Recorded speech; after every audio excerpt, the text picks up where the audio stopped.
आप देख रहे हैं एसडीएम न्यूज़। मैं हूं रियाद अंसारी।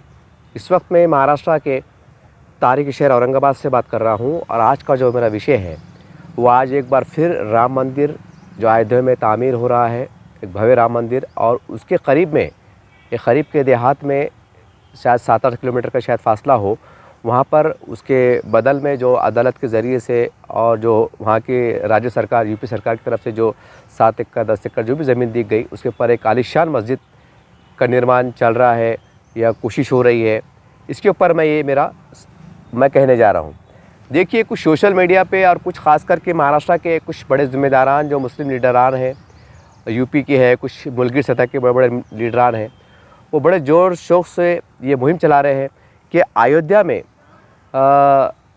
जो मस्जिद के लिए जगह दी गई है सरकार की तरफ से, वहाँ पर एक इतनी बड़ी आलीशान मस्जिद बनेगी जो ताजमहल से भी ज़्यादा बेहद खूबसूरत होंगी। यानी ऐसा बताया जा रहा है, ऐसा हमने देखा भी है और काफ़ी अखबारात में आया भी है इसके बारे में सोशल मीडिया पे। तो मैं बड़े अदब एहतराम के साथ तमाम देश के मुसलमानों के लीडरान से बिला तफरीक सभी, उसमें छोटे बड़े सब शामिल हैं, और मुस्लिम संगठनों के ज़िम्मेदारान से भी अदबन गुजारिश करता हूँ कि देखिए, एक बार फिर हम कह सकते हैं कि ये हिंदू मुस्लिम की राजनीति आहिस्ता आहिस्ता एक नए अच्छे अंदाज से की शुरू हो चुकी है, और फिर एक बार कहने के मंदिर की आड़ में मस्जिद और मस्जिद की आड़ में मंदिर की राजनीति शुरू हो गई है।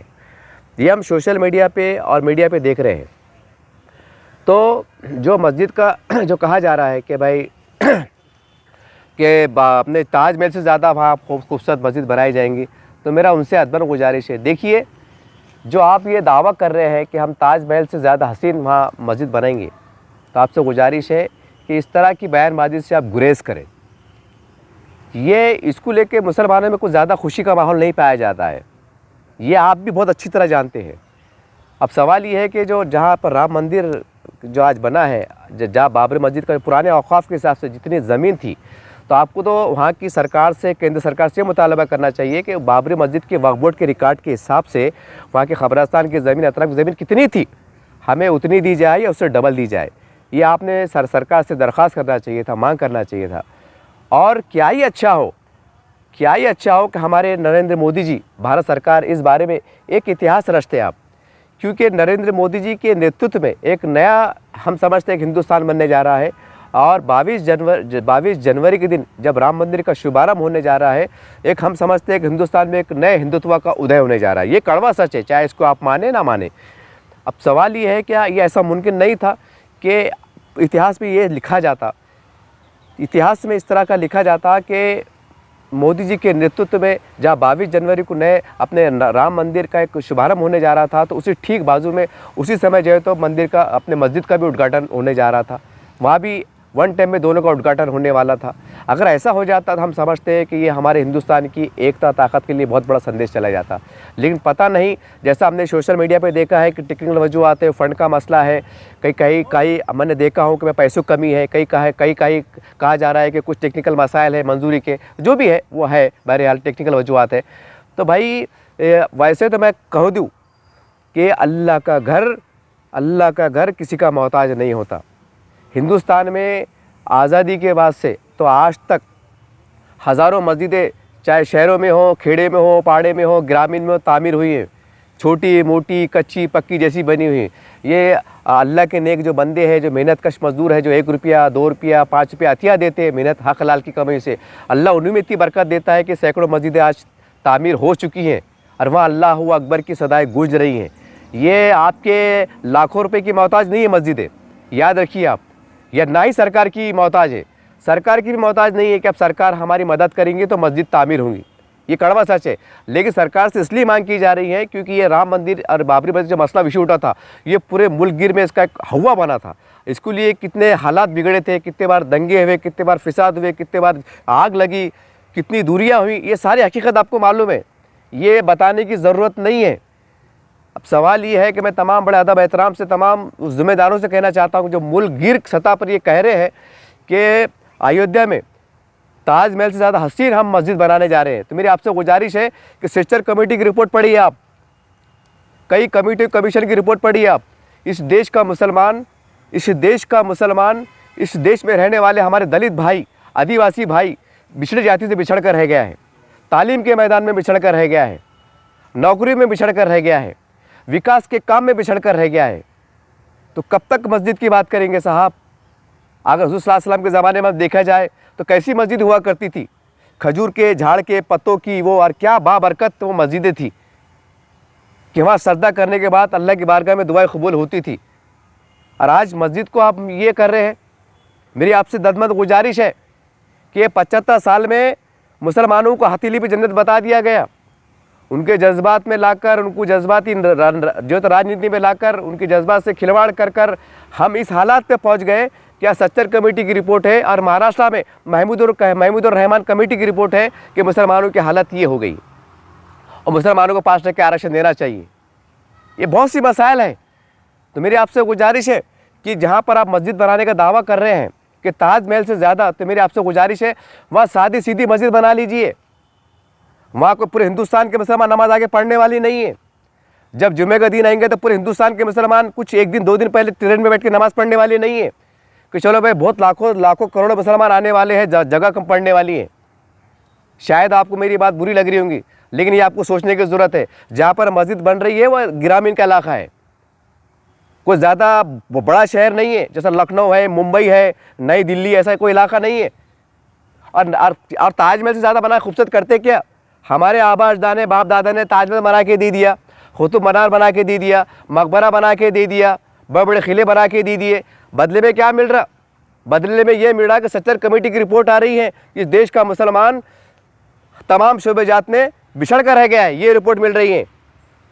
एक तरफ आप ताजमहल की ऐसी मस्जिद बनाने जा रहे हैं और उसी मस्जिद के बाहर कई हमारी बुरका पोश ख़वातीन, हमारी माएँ बहनें बेटियाँ, कई दाढ़ी वाले बुजुर्ग हजरात भीख मांगते नजर आएंगे कि अल्लाह के नाम पे दो, मैं ज़ईफ़ हूँ, अल्लाह के नाम पे दो, मैं बेवा हूँ, अल्लाह के नाम पे दो, को मैं तलाक़शुदा हूँ, मुताल्लिक़ा हूँ, मेरे 4 छोटे बच्चे, मेरे को मेरा शोहर नहीं, मेरी मदद कीजिए। वही मस्जिद की भारी कतारें आपको देखने को मिलेंगी। हो सकता है। तो मेरी आपसे गुजारिश है कि थोड़ा पॉजिटिव बात करो, आप डेवलपमेंट की बात करो। मस्जिद सादी सीधी बना लीजिए आप, लेकिन वहाँ पर ऐसे कॉलेज बनाइए, उर्दू मीडियम के, हिंदी मीडियम के, मराठी मीडियम के, ताकि वहाँ के अतराफ़ के यूपी के जो देहात के जो ग्रामीण के जो मुसलमान हैं क्यों, और समाज के लोग भी, जहाँ पर जिनको तालीम फ्री हो, मुसलमान के बच्चे वहाँ पढ़े, अरबी तालीम का निज़ाम हो, अरबी की तालीम के साथ वो डॉक्टर बने, इंजीनियर बने, साइंटिस्ट बने और अपने देश की सेवा करे, जैसा APJ अब्दुल कलाम ने सेवाएँ दी हैं, मिसाइल बना के देश को बहुत ताकतवर बनाया है। हम ऐसा डेवलपमेंट का काम करो। मुझे अच्छी तरह याद है जब प्रधानमंत्री मोदी जी पहली बार प्रधानमंत्री बने थे, पार्लियामेंट की सीढ़ियाँ चल रहे थे, जब पत्रकारों से बातचीत कर रहे थे, एक पत्रकार ने सवाल किया कि अब देश का मुसलमान आपकी तरफ देख रहा है, मुसलमानों के बारे में आप क्या कहेंगे मोदी जी आप? तो मोदी जी ने कहा था कि मैं देश के मुसलमानों के हाथ में एक हाथ में कुरान देखना चाहता हूँ और एक हाथ में कंप्यूटर देखना चाहता हूँ। ये था हमारे मोदी जी का सपना और ये है। तो सवाल ये है कि ये फिर एक बार मस्जिद बनेगी, उसके लिए अभियान तेज़ हो रहा है, उसके लिए पैसा इकट्ठा करने की शायद क्योंकि पैसे मैंने यूट्यूब पे देखा हूँ कि भाई पैसे की कमी है, तो जाहिर सी बात है मेरे को अल्लाह के नेक बंदे आगे बढ़ेंगे कि भाई हमारी तरफ से 5 लाख लो, 1 लाख लो, 10,000 लो, हो सकता है, क्योंकि भाई अल्लाह का घर का मामला है और वो उससे किससे वालियाना जज्बात जुड़े हुए ये भी सबको मालूम है, मैटर क्या था ये भी सबको मालूम है। तो हो सकता है कि पूरे देश में प्री प्लान काम हो। तो प्री प्लान जैसा मस्जिद के लिए अभियान चल रहे हैं या आप अभियान चला रहे हैं और बावर करा रहे हैं कि वहाँ पर हम बहुत बड़ी मस्जिद बनाने वाले हैं, तो मेरी आपसे खुदारा हाथ जोड़ के दरख्वास्त है कि अब ऐसा अभियान छेड़ दीजिए कि पूरे देश के अंदर हर जगह पे जहाँ मुस्लिम समाज ग़ुरबत में जीता है वहाँ पर हम स्कूल कायम करने जा रहे हैं, वहाँ पर हम कॉलेज कायम करने जा रहे हैं और वहाँ पर दीन का तालीम का नज़्म भी करेंगे, ताकि एक मुसलमान गरीब घर का बच्चा दीनियत के साथ, इस्लामियत के साथ, शरीयत के साथ, तारीख़त के साथ, मारिफत के साथ, ला इलाहा इल्लल्लाह के मतलब को सही मायने में समझने के साथ, कुरान की तालीम को देखते हुए जो है तो साइंस को पढ़े, रियाजी को पढ़े, जोग्राफी को पढ़े और तमाम शोबेजात में अपने बरादरान वतन के साथ खाते से खाता मिलाकर चढ़े। ये अभियान चलाने की ज़रूरत है। फिर एक बार मस्जिद क्यों कर रहे हैं आप? फिर एक बार मस्जिद क्यों कर रहे हैं आप? और ये फिर एक बार हम देख रहे हैं कि राम मंदिर को लेकर बड़े बड़े माहौल चल रहा है, इतराज़ा जाहिर हो रहे हैं, कोई कुछ भी कुछ बोल रहा है। तो मेरी आपसे गुजारिश है कि देखिए सुप्रीम कोर्ट का फैसला आ गया और हमारे देश की मीडिया से मेरी आत्मन गुजारिश है कि आप किसी मुसलमान नेता को मत पूछो आपको नेता आया क्या, आपको मिला क्या, आप वहाँ जाएंगे क्या, खुदारा मत कीजिए। आपको सबको मालूम है क्या हुआ था क्या नहीं, आप सबको मालूम है। क्या आप नहीं चाहते कि इस मुल्क में गंगा जमुना जो हमारे तहजीब है वो बरकरार रहे? क्या आप नहीं चाहते कि यहाँ पर हिंदू मुस्लिम एकता बरकरार रहे? तो मेरी तमाम नेशनल मीडिया वाले साथ जो काम हरकत कर रहे हैं मैं उनको कह रहा हूँ कि आपसे गुजारिश है कि आप किसी को मत पूछो। आपने इज्जत से अपने न्योता दे दिया, बात ख़त्म हो गई, ये बात ख़त्म हो गई। और मेरे नरेंद्र मोदी से गुजारिश है कि आप एक ऐसा इतिहास रच दीजिए कि वो मस्जिद का खर्चा पूरा केंद्र सरकार बर्दाश्त करेंगी। ये मैंने सोशल मीडिया पे देखा हूँ कि मैं 50 लाख जमा हुए, क्या हुए, कम हुए, ज़्यादा हुए, ऐसे चढ़ा हूँ, ये शर्म की बात है। मेरी नरेंद्र मोदी से हाथ जोड़कर एक बतौर समाज सेवक, एक बतौर पत्रकार और एक बतौर एक मुसलमान के हिस्से से गुजारिश करता हूँ कि इतिहास रच दीजिए कि भारत के अंदर जब राम मंदिर का निर्माण हो रहा था तो भारत सरकार ने नरेंद्र मोदी के नेतृत्व में एक आलीशान मस्जिद को बनाया था और उसका पूरा खर्चा केंद्र सरकार ने बर्दाश्त किया था। और उसके साथ साथ उसके जितनी बाबरी मस्जिद की जगह थी उससे डबल जगह दी गई थी और उसके अंदर कई इदारे कायम किए गए थे, जहाँ पर medical college, science college, DEd college, बड़े बड़े कॉलेज कायम किए गए थे ताकि गरीब बच्चों के और इतिहास में लिखा जाए कि वो जो कॉलेज कायम किए जा रहे हैं, जो मस्जिद कायम की जा रही है, उस इमाम की तनख्वाह, उस मौज़न की तनख्वाह, सफाई कर्मचारी तनख्वाह केंद्र सरकार देंगी। जैसा आप सरकारी कर्मचारियों को तनख्वाह देते, पेंशन देते, कि इतिहास बना दीजिए कि इतिहास में लिखा जाएगा, जब भी मस्जिद देखेंगे लोग कहेंगे केंद्र सरकार ने बनाई थी और उस वक्त के प्रधानमंत्री नरेंद्र मोदी हुआ करते थे। या है, इतिहास में एक नाम लिखा जाएगा, क्योंकि दुनिया में सबको एक दिन जाना है, आगे या पीछे। तो मेरी गुजारिश है कि जो मस्जिद की तामीर का अभियान छेड़े हुए हैं, जो देश में बात कर रहे हैं, ईंट बता रहे हैं, ईंट कि देखो ईंट, मैंने देखा हूँ फेसबुक के ऊपर, सोशल मीडिया पर ईंट बता रहे, देखो ये ईंट हमारे पे ईंट जा रही है। अरे साहब, वो ईंट वो पेश कीजिए कि ये ईंट हम रख रहे हैं मुस्लिम समाज के विकास के लिए। ये ईंट ये पैगाम दे रही है कि जहाँ जहाँ मुस्लिम समाज बिछड़ा हुआ है, तालीम के मैदान में हम वहाँ पर हम इदारे कायम करेंगे। बाबरी मस्जिद आपको पैगाम दे रही है कि मेरी जैसी कई हज़ारों मस्जिदें हिंदुस्तान में फैली हुई है, कई 10 एकड़ ज़मीन है, 50 एकड़ है, 100 एकड़ है, 200 एकड़ है, खुदारा उसके ऊपर इदारे कायम कीजिए, उसके ऊपर गरीब मुसलमानों को बसाने का काम कीजिए, उनको विकास की धारे में लाइए। ये पैगाम दे रही है आपको, ये पैगाम दे रही है आपको, सच मानो में ये पैगाम है। और ये पैगाम तमाम देश के मुसलमान नेता को सोचने की ज़रूरत है, हमारे काबिल एहतराम उलमा इकराम को सोचने की ज़रूरत है, तमाम चारों पाँचों इस्लामी संगठन के ज़िम्मेदार हैं, उनको सोचने की ज़रूरत है कि इसके अभी आपको सबक मिलना चाहिए बाबरी मस्जिद से कि पूरे हिंदुस्तान में और महाराष्ट्र में जहाँ भी वक्फ बोर्ड की ज़मीनात है, हम उसके ज़रिए से हम कैसे इदारे कायम करें, कैसे जो वीरान मस्जिद इसको हम कायम करें। ये आपका अभियान होना चाहिए। मुसलमान समाज को कैसे विकास के धारे में लाया जाए, ये आपका अभियान होना चाहिए। जैसा आपने पूरे काफ़ी सालों से अपने मदरसे कायम किए, अरबी मदरसे, अब उसके साथ ज़रूरी हो गया है कि हम तालीम के मैदान में मुसलमानों को आगे लाया जाए। ये पैगाम होना चाहिए। फिर एक बार पूरे देश में मस्जिद बन रही है, भोला भाला मुसलमान खुश हो रहे, चलो अल्लाह घर बन जा रहा। अरे मगर कई सैकड़ों की बस्तियाँ ऐसी जहाँ मुसलमानों की बस्तियों में स्कूल नहीं है, कॉलेज नहीं है। हमें वो ज़रूरत है। अब जैसा मोदी जी ने जब पहली बार प्रधानमंत्री बने थे, उन्होंने कहा था कि मैं मुसलमान समाज के हाथ में, एक हाथ में कुरान देखना चाहता हूँ, एक हाथ में कंप्यूटर देखना चाहता हूँ। हमें वो अभियान को अब तेज़ कर देना चाहिए। ये हिंदू मुस्लिम, तू हिंदू मैं मुसलमान, ये मंदिर ये मस्जिद की ये राजनीति इसको ख़त्म करना चाहिए। नए माहौल में थोड़े कड़वे गिट पूते हुए, कुछ बातों पे अल्लाह तवक्कल करते हुए, कुछ बातों पे सब्र तहम्मुल से काम लेते। मैं समझ सकता हूँ आपकी दिली कैफियत, कुछ आप जो सोच रहे होंगे, तो मैं भी, मेरे अंदर भी कैफियत जाग रही है, ऐसी बात नहीं है। लेकिन हमें बहुत सी बातों को अल्लाह पे छोड़ना चाहिए कि अल्लाह बड़ा कारसाज है, रास्ते निकालने वाला है। जब मुश्किलात आती है, मुश्किलात से निकालने वाला वही ताकत है जो निकालती है। तो मेरे आपसे गुजारिश है कि उस मस्जिद के लिए पूरे मुल्क में ढिंढोरा पीटने की ज़रूरत नहीं है, बिल्कुल नहीं है। बल्कि ये बता दीजिए कि वहाँ मस्जिद का अगर वो बात में दम कब रहता। मैं व्यक्तिगत तौर से कह रहा हूँ कि केंद्र सरकार नरेंद्र मोदी जी ये ऐलान करते कि पूरा खर्चा हम बर्दाश्त करेंगे, पूरे केंद्र सरकार बर्दाश्त करेंगी, और ऐसा बर्दाश्त करेंगे कि वहाँ पर हम कई इदारे कायम करेंगे, कॉलेज स्कूल कायम करेंगे, और बता देंगे कि देखो मस्जिद के साये के अंदर ये काम भी किए जा सकते हैं और करना चाहिए। यार आज की बहुत ज़रूरत है। और उसकी तनख्वाह इमाम साहब की, मौज़न की, इमाम की, जो सफाई कर्मचारी की तनख्वाह केंद्र सरकार दे, कि इतिहास में दिखाया जाना चाहिए। क्योंकि हमारे अतराफ़ में देश के 52-57 मुस्लिम देश है। कोई मुस्लिम प्रधानमंत्री आया, कोई सफ़ीर आया, उसको बताना चाहिए कि देखिए ये एक सरकारी मस्जिद है जो भारत सरकार के नेतृत्व में चलती है, जिसका पूरा देख रेख सरकार बर्दाश्त करती है। वहाँ की तनख्वाहें, वहाँ के सालाना देखभाल, साफ़ सफाई, जो भी इंतजाम है वहाँ के, उसके मातहत में जो कॉलेज चलते हैं उसकी तनख्वाहें तक सरकार देती है। ये एक इतिहास बनना चाहिए।